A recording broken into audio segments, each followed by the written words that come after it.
व्यवसाय वाढीसाठी संधी शोधताय? ती संधी लवकरच येतीये. गडिंग्लज मध्ये सुरू होतंय भव्य संजीवनी कृषी प्रदर्शन. कृषी, औद्योगिक आणि गृहोपयोगी वस्तूंचं सर्वांनी पाहावं असं प्रदर्शन दिनांक 4 ते 7 जानेवारी 2025 एसटी स्टँड मागे मुलींच्या शाळे शेजारी गडहिंग्लज. राज इव्हेंट्स. संपर्क 98 564 682 आणि 98 599 497. आजच आपला स्टॉल बुक करा. रथयात्रेसंदर्भात धर्मजागरण ट्रस्टने मागितली माफी.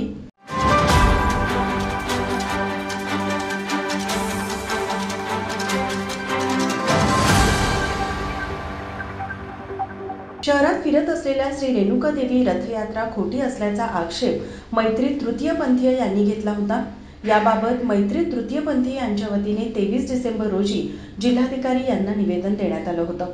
यासोबतच शहरात फिरत असलेल्या श्री रेणुका देवी रथयात्रा खोटी असून रेणुका भक्तांची फसवणूक करण्यात येत असल्याचा आरोप करवीर निवासिनी रेणुका भक्त सेवा संस्थेच्या वतीने करण्यात आला होता.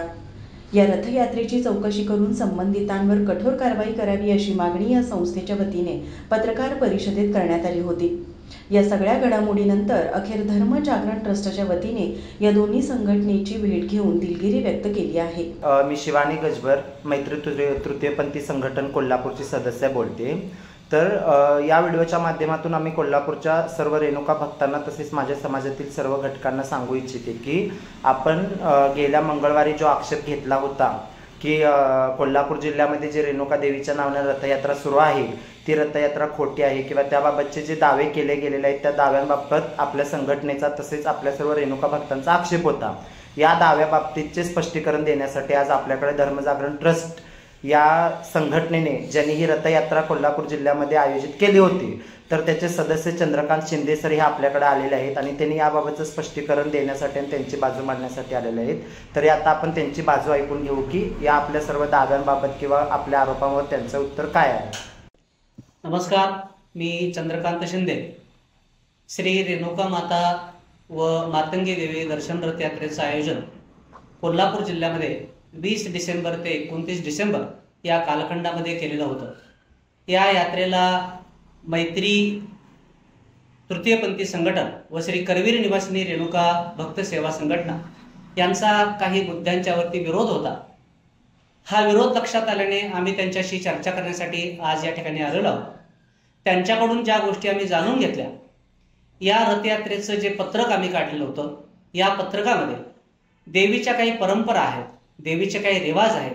हे रिवाज लक्षात न घेता हे पत्रक काढल्यामुळं रेणुका माता देवीचे भक्त यांची नाराजी, यांचा काही राग होता आणि त्यामुळे या यात्रेला विरोध होता.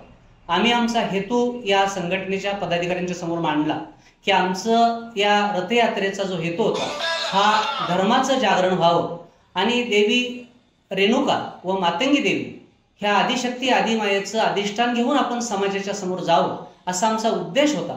परंतु देवीच्या ह्या परंपरा आणि रूढी ह्या लक्षात न घेता, या संघटनेशी समन्वय न करता काही पत्रक काढल्यामुळं त्याच्यामधले काही दावे जे होते याला काही आधार नसल्यामुळं यामुळं ते देवीचे भक्त नाराज झाले.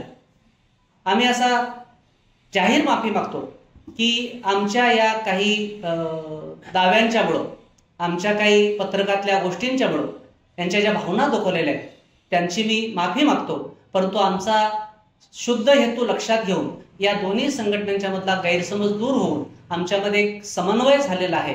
भविष्यामध्ये अशी जेव्हा एखादी रथयात्रा काढली जाईल तेव्हा मानाचे जे जग आणि देवीच्या भक्तांचा, देवीच्या रीतिरिवाजांचा योग्य तो विचार करून आम्ही भक्तांच्या समोर जाऊ अशा पद्धतीची ग्वाही देतो आणि परत अशा पद्धतीची तांत्रिक बाबीमधल्या चुका न होता एक चांगल्या प्रकारचे यात्रेचं आयोजन आम्ही ह्या दोन्ही संघटना मिळून करू असं आश्वासन देतो.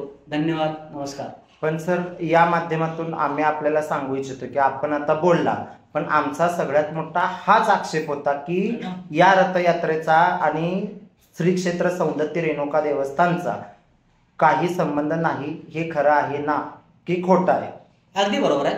आपल्या कोणत्याही पत्रकामध्ये ही यात्रा सौंदतीच्या देवस्थान ट्रस्टनं आयोजित केलेली नाही.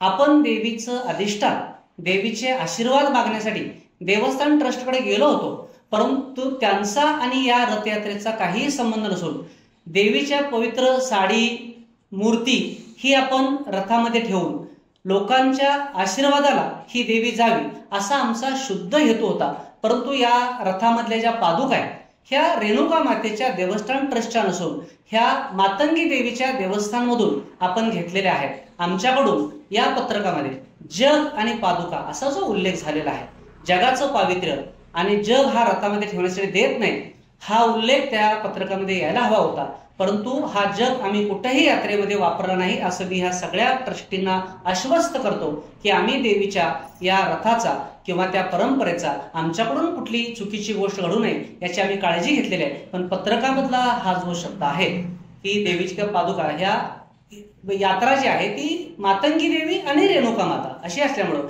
रेणुका मातेची मूर्ती, तिची मानाची साडी आणि तीर्थ याचा कलश आणि मातंगी देवीचं अधिष्ठान काहीतरी रथामध्ये असावं या दृष्टिकोनातून स्थानिक मंदिरामधून रेणुका मातंगी देवीच्या पादुका ह्या आम्ही रथामध्ये ठेवलेल्या आहेत. हे आम्हाला मान्य आहे. परंतु सौंदती देवस्थाननं ही यात्रा आयोजित केलेली नसून ही धर्मजागरण ट्रस्ट व कोल्हापूर जिल्ह्यातल्या आम्ही सगळ्या कार्यकर्ते मंडळींनी या देवीची यात्रा काढून लोकांच्या देवीबद्दलचा आदर भक्ती वाढावी आणि ह्या आदिशक्ती आदिमायेचे आशीर्वाद या मार्गशीर्ष महिन्यामध्ये मिळावा असा आमचा उद्देश होता.